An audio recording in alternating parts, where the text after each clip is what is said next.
You're listening to the Social Selling Simplified podcast.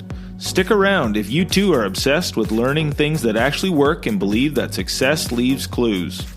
We're all about identifying results-producing roadmaps and getting super clear on how to scale and grow your online business. From part-timer to president, social selling expert Ashley Shaw will help you connect the dots and take the guesswork out of what works to grow a social selling empire. It's time to hear from social selling legends, listen in on truthful conversations, and learn the best tips and tricks to reduce the marketing overwhelm so you can build the social selling business of your dreams. If you're ready to go all in, no holding back, and build the business you've always wanted, you're in the right place. Here's your host, educator, social selling guru, and fitness industry OG, Ashley Shaw. Welcome to Social Selling Simplified. I'm your host, Ashley Shaw, and I am sitting down today with Lisa Simone Richards. And this girl, oh my gosh, she is a PR expert and a visibility strategist for coaches who want to get more eyes on their business. And does she ever deliver? She gives, on this podcast, she actually gives the lather, rinse, repeat formula for more visibility, which makes coaches more sales. And they go from invisible to in demand, getting interviewed with top podcasts, partnering with big names in the industry, and building their authority expert status. So she gives away just so many great tips that are going to make a huge difference in your business, whether you're a new coach or whether you're a seasoned coach. So I hope you guys enjoy this episode as much as I do sitting down with Lisa. You definitely should have a pen and paper handy because she gives so much away. Hey coach, I finally have something that I've been dreaming of providing for you. I know that you definitely didn't start this business because you really felt like pestering your friends and family and getting ghosted by everyone. Chasing people down or having to follow up with them is definitely hard work, and it can feel so awkward and uncomfortable for everyone involved. But your upline probably told you that this is what successful people do, and they didn't mention to you that unless you're this superstar salesperson right off the bat, you're going to struggle forever if you keep doing it that old school way. 99% of coaches quit because they suddenly declare themselves this expert online and then go back and ask everyone who knew them to just start buying from them when they just started working out last week. And this problem applies to all network marketers, not just coaches. But the 1% that actually succeed have made it because they've caught on to a different system that's been proven to work. And it's just something that nobody really talks about. It's all about taking some simple steps to position yourself as an influencer first. So soon, instead of asking people to talk to you, you'll attract ideal customers who are already excited to learn from you and buy from you. They'll know exactly what you're about and how you can help them. Go to ashleyshaw.ca/fyourupline to learn more and see exactly what I'm talking about. You don't have to hunt people down and make them talk to you in order to get your bills paid for the rest of your life. Check out my short book called F What Your Upline Said and get an entirely different approach that will feel much more organic and authentic. That's ashleyshaw.ca/fyourupline. I'm so excited for you to start implementing these 4 simple changes in your business and see how it absolutely transforms how you feel about your business and the results that you're able to get. Okay, awesome. Lisa, thank you so much for being here today on Social Selling Simplified. I want to dive in, and can you just talk a little bit about how you got started in the PR space? Like, obviously a very interesting space to be in, and I'm really interested to hear how you ended up there. Okay, so I'll take you really briefly through 2 significant moments of my life that helped me get into the industry I'm in now. The first one, I must have been somewhere around 11-ish years old, and I had a subscription to Teen People magazine. And I remember reading the magazine, and there was a letters to the editor section, and thinking, how cool is it that I could write a letter and it would end up showing up in print? So I was in Brownies and Girl Guides. I knew how to write up an envelope. I knew where mom kept the stamps. And I wrote a letter to the editor, and lo and behold, 3 or 4 months later, the issue came in the mail with Jonathan Taylor Thomas on the cover from Home Improvement. If I remember correctly, he was in a red shirt with a blue background. Anyways, I opened up, thank goodness, that issue, because he was my crush. And I saw my letter to the editor, and I saw my name in print, and I just thought that is the coolest thing ever. And that was the first thing that really got me into media. Fast forward to my first year of university at Western, London, Ontario, for any other Ontarians listening to this. In my first year, I went to lunch with a girl who was in 4th year and she was about to graduate. And she was telling me how she was going to go to Humber College, just in Toronto, Ontario, to study PR. And this is around like 2002 specifically. So Sex and the City is in its heyday. Samantha Jones is doing the PR thing, making it look super sexy and cool. The parties, the fashion, I was all on board with that. So from first year, I knew that PR was my thing. I spent my time at university doing a bunch of communications roles, whether it was for my sorority, for student council, or for the fundraising fashion show. And I learned all about the industry that way. I would skip school for a few weeks at a time to come home and volunteer at Fashion Week. And when I moved back to Toronto after school, I was interning at Fashion Magazine, living that Devil Wears Prada life and working with beauty companies. So after I finished working in the fashion beauty industry, I moved into agency where I got to work on huge name clients like Staples, Virgin Mobile, Crayola, and stayed there for a few years. And what really brought me into my own was when I started working with a women's only boot camp company. Over the course of 4 years, I was handling both local and national PR for the brand. We went from 30 locations in Ontario to over 100 across Canada, 400,000 a year to over 4 million a year. And what was really cool was seeing the impact that visibility was able to make for these companies. So now in this digital online space, kind of think 2015 forward, I was seeing so many entrepreneurs, online business owners, coaches, fitness business owners, health coaches with such a special talent walking away from their 9-to-5s to do something they were passionate about. Start their own boutique gym, start a coaching practice. And even though they were fantastic at what they did, they didn't know how to market it and get the word out there. So what would always crush me is seeing people who were amazing with what they did, but they didn't know how to get word about, so their business didn't survive. So I wanted to take an opportunity to take, okay, here are these skills that are reserved for multi-million-dollar brands that the little guy, quote unquote, thinks that they can't have access to, and share it with them so they could learn how to get free exposure too. So that's kind of like the fast forward on how we got here and how we help people the way we do now. Wow, that's awesome. I know, I've definitely fallen into that trap before of thinking there's just no room for, me at the table unless you get to a certain point in your business and then it's like time to open up the wallet and participate. So can you explain, what is your philosophy on when you need to become visible? And obviously that might be a loaded question, but what are your thoughts on that? And how would you explain that to coaches that are kind of pondering this in their minds? Sure. So I think if people probably fall into one of 3 camps. You're probably brand new, or you might be brand new and you're starting your business and you're enrolling your first clients, but you might be thinking, well, I've been doing this for a few months. Who am I to put my name out there or talk anything about it? No, that's fantastic. You're in the perfect stage because if you've just started this business and gotten into this field, you know the latest technology, the cutting edge stories or theories that you should be putting into practice. You have a fresh perspective. Maybe you've been doing it for a little while and now you're starting to feel like you want to grow your name and get your name out there, but it might feel intimidating to get yourself again out there. Who are you to be putting your name out? Or maybe on the other end, you're super seasoned, you're an expert and you've been doing this for a while. And now you think about, those mentors that I've looked up to, I want my name to be said in those sentences. I want to speak on the same stages. No matter what stage you're in, whether you're brand new, middle of the road, or an expert, there is absolutely a reason for you to get visibility. Even when I think about having launched my online business in my first course in 2016, I developed my first course called Make Media Friends. I gave my entire tax return to a branding marketing specialist. She did a beautiful website, course design, branding, everything. And I launched it. And guess who bought it? Absolutely nobody, because I wasn't getting in front of buyers. So I think one thing that we all really need to keep in mind is we need to get exposure to the right clients. They need to know who we are to be able to buy from us. So regardless, visibility is something that really gets to be on every single person's radar. For sure. And so where do you start? What is the path to starting to become more visible?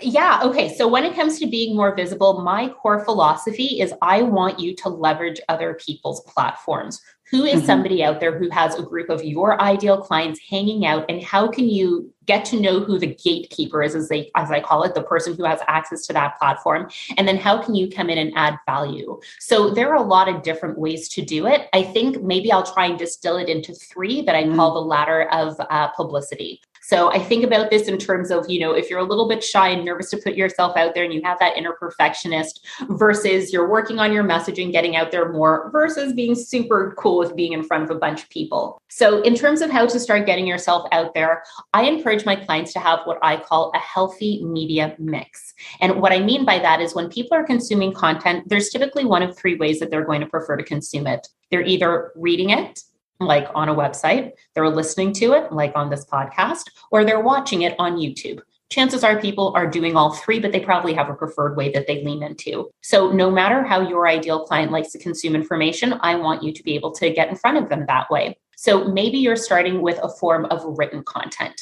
I find written content is really good if you're just getting started, you have that perfectionist that wants to do it just right. So examples of written content could include guest blog posts, writing a blog on somebody else's blog, not your own, because you want access to their audience. Maybe you're going to write for an external website that can link back to your own. Maybe you're writing an article for a newspaper, magazine, whether that's print or digital. So the reason I like written content to get started with is because you can write it and then you can come back and edit it. You can share it with somebody else to see what they think. Like that perfectionist gets to have an opportunity. And it's not so much you're putting your face out there. It doesn't feel that personal and intimidating per se. So I love to start with written content. It's also great for Googleability because chances are before your client decides to work with you, they're going to do a search on your name. And how powerful is it to show up on a website that's not your own? When you're showing up in different places, that says, hey, that person really is an authority. Look at all the places they're being invited to share their content. So some example, we already went into examples. So writing for websites, blog posts. A tip that I love to share with people if you're getting started with this, go onto Google and type in quotation marks, write for us, WRITE for us, and then your industry. Write for us fitness, write for us nutrition, write for us paleo, write for us prenatal exercise, whatever it might be. And the results that are going to come up are different websites looking for content from experts like you. Now, chances are it's not going to be the biggest, most sexy name like Forbes.com or something like that. But what it is a stepping stone for you to begin putting yourself out there, getting comfortable, and then increasing your Googleability. So that's the first level, written content. The second level up on the ladder of publicity is audio content. So that could be being on a podcast like this one. It could be doing a room on Clubhouse. Maybe if you have a bricks and mortar business and you rely on foot traffic, that could be being on your local radio station. So I suggest this one next because you're not necessarily on camera. A lot of the time you're just having a conversation, which is something I know you already know how to do. So even if you're building your confidence to put yourself out there, you know how to talk to somebody. And it's a great way to hone in on that messaging and just talk about what you're already good at. So podcasts, Clubhouse, radio, those are all examples of audio content. I will say as just a little note for the listeners, podcasts are typically my number one client acquisition strategy, and same for my clients as well. So how powerful to be on podcasts on the regular. Hey, Ashley, thanks for having me here today. And this is an example of what we're talking about, literally. By extension of the fact that your listeners trust you, some of that trust is extended to me. And I'm in here not because I was like, hey, Ashley, can I come in and talk about my business? I was like, hey, Ashley, I'd love to share some visibility tips. I led with value. So that's why this conversation is happening right now. Finally, moving up to that top tier of the ladder of publicity, this is visual media. This is being seen. So it can come in a number of ways. Back, when I was working for a PR agency 10-ish years ago, it was all traditional media like television. Now we could have leveraging other people's platforms on doing a Facebook Live in somebody else's group, doing an Instagram Live on their profile. It could be doing a live training in someone else's mastermind. It could be speaking on a live or a virtual stage. So there's so many ways now that you can be seen by other people's audiences. And again, it's all about leading with value. This I kind of leave to the top of the ladder because this is where you're being seen. For me personally, I have only child syndrome, and I will hop on a stage in front of 3,000 people and be like, hey, everyone, put your phones down. I'm here now. Let's all pay attention to me. I absolutely understand that can be terrifying for someone. So maybe you're going to hang out on the written content and the audio media levels a little bit more. So I really encourage people, regardless, get at least one written platform, one audio platform, and one visual platform. And hey, when your client Googles you, you've already shown up in 3 places beside your own networks. Great. That was a lot tips for one question.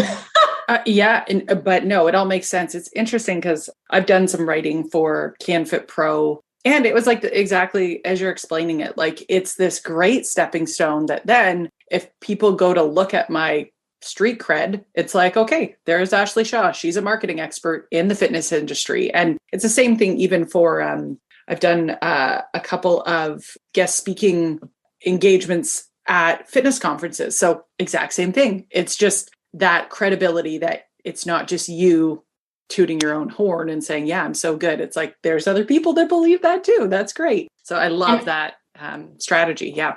Can I even just add in one thing that I love that you said the word credibility? Because the difference between different types of media, when you're on your own social media, when you're on your own website, it's you saying, hey, look at me, I'm great. And we all know how to respond to an ad of someone saying, hey, look at me, I'm awesome. But it's so much different so much more different when other places are saying, hey, look at her, she's great. That's a totally different way. So when you're on those other platforms and you're getting those nods from CanFit Pro and fitness conferences, that's not just Ashley saying Ashley's great. It's other people speaking up for Ashley, saying how awesome she is.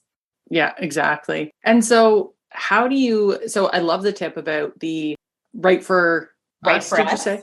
Yes, yep. Right for us in quotations. That totally makes sense. What if you're trying to get to some of the other levels? Like, let's say you're ready for maybe some podcasting or some other events. Like, how would you go about that? Yeah. Okay, cool. So one strategy that I would use, something that I teach in my free workshop, is a strategy that I call success leaves clues. And I swear to God, I think you say that in your intro too. So what I mean by success leaves clues is to be very, very clear, I do not mean copy. Echoing that one more time, I do not mean copy. What I do mean is draw inspiration from.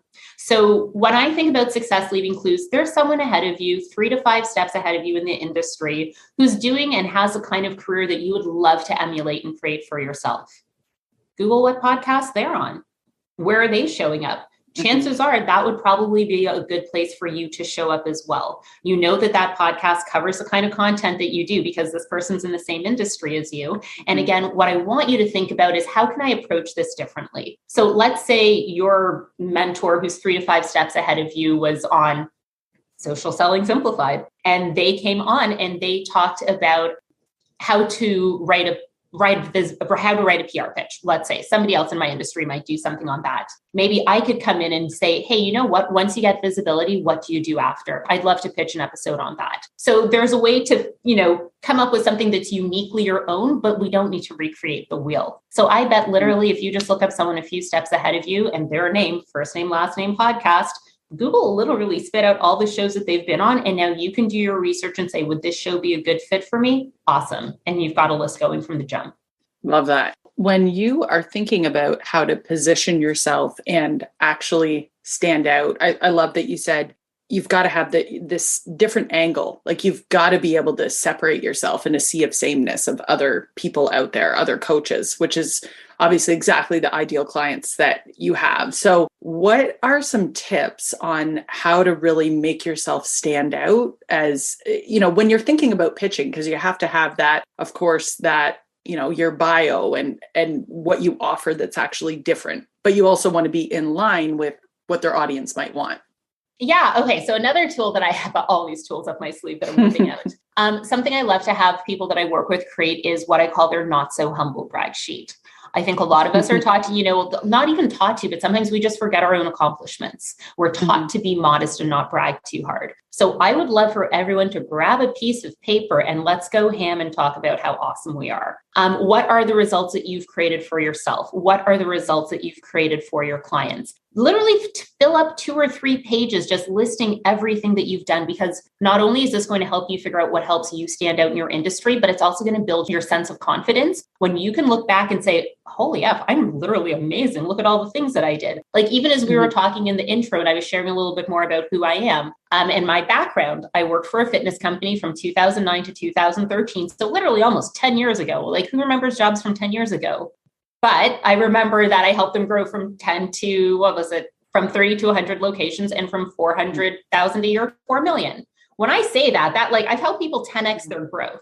Like that's not a small deal. I helped another client be able to sell out their program before they even opened the doors. They packed their wait list that hard. So when I can think of little nuggets like that to share, that does make me different when it comes to visibility. So think about the results you've created for yourself, the results that you've created for your clients. And that's not only going to help you figure out what your own unique selling proposition is, but it's going to build that internal sense of confidence. And so, Lisa, are there any other, obviously you've shared like just a ton of golden nuggets, like so many great things. Are there other resources? I know you've mentioned a masterclass. Like what are the other things if people are like, they're totally on the Lisa train, they like want to know more about you? How do they find you? How do they learn more about you? Where can they find some of these resources you've mentioned? Yeah. Okay. I think the first thing that would make sense to share, I might break my own rule and have 2 call to actions. So I'm going to tell everybody from the jump, train my clients, when you are on a podcast or any other media source, only have 1 call to action. But there are 2 things that I think that might help you. So pick your poison here, team. The first thing that I think could be helpful for people is you ask me, where do I get started? We talked about written content. We talked about audio content. We talked about visual content, all the different like little subcategories in between. So if you're like, I hear all these different ways I can see, but I literally have no idea which one makes sense for me, I have a quiz that makes it really easy. It's called How Should I Get Visibility as an Online Coach? So you can find that quiz at lisasimonrichards.com/quiz. One more time, how should I get visibility as an online coach? It's at lisasimonrichards.com/quiz. I'm sure it'll be in the show notes. And the other resource I would love to share is if you're like, okay, you know what? I would love to reach out to a podcast. It sounds like that's something that's really bringing in qualified clients for Lisa and her clients as well. But you're like, how do I even reach out? What do I say? How do I make the ask? I'll give you my template. You can literally see how I react to podcasts. You'll see a successful pitch that I've used and actually built a relationship off of, and we talked yesterday, and I'll give you a fill in the blank template. So you can head over to www.theperfectpodcastpitch.com and you can download my template, and you don't have to look at a little blank cursor on a screen, try to figure out what to write. I'll just give it to you.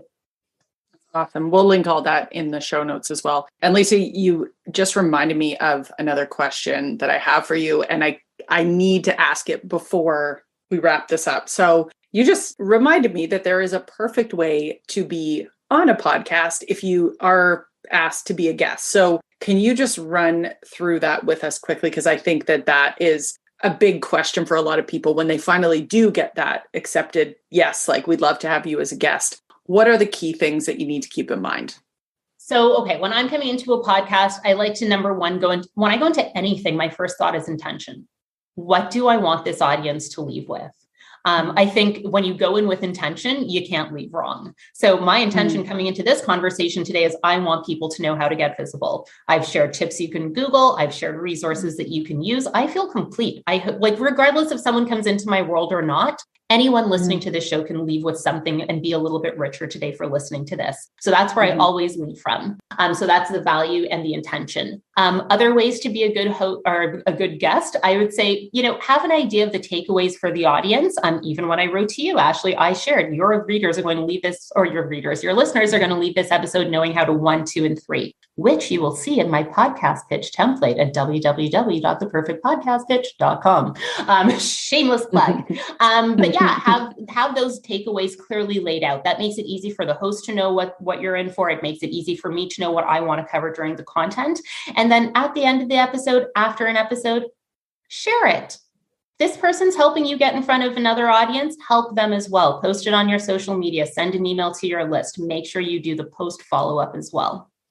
That's awesome. Well, thank you, Lisa, so much for all those tips. I always know when somebody has nailed an episode when I look at the time and it's like, you did that in 25 minutes, like on the dot, perfect summary of everything we need to know. So I really, really appreciate just how on point and intentional you were today. Thank you so much. And it's my absolute pleasure to be able to come and share these tips. Thanks for the talk today. Yeah, absolutely. Thanks for taking the time to level up today. If you're ready to commit to personal and professional growth, move forward, make money, and grow your health and fitness business, head to my free community on Facebook, Business Bootcamp for Fitness Coaches, so I can support you every step along the way. Thank you so much for tuning in today, and we'll see you right back here next week on Social Selling Simplified.